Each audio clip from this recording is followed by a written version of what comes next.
ก็กินไอเสียความงามเสียคุณธรรมความงามแห่งใจ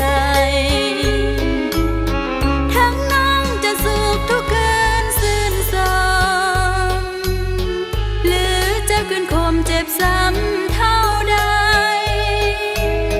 ขออย่าห่วงน้องเลยดวงใจจงปล่อยน้องไปเมื่อใจบ่ปรารถนาอย่าห่วงน้องเลยดวงแก้ว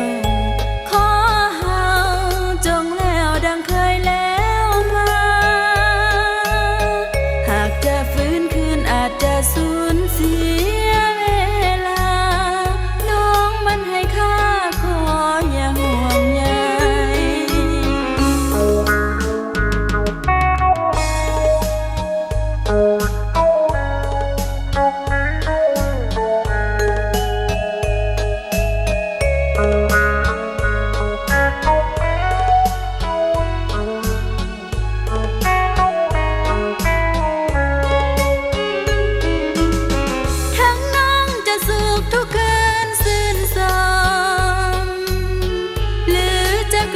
เจ็บซ้ำเท่าใด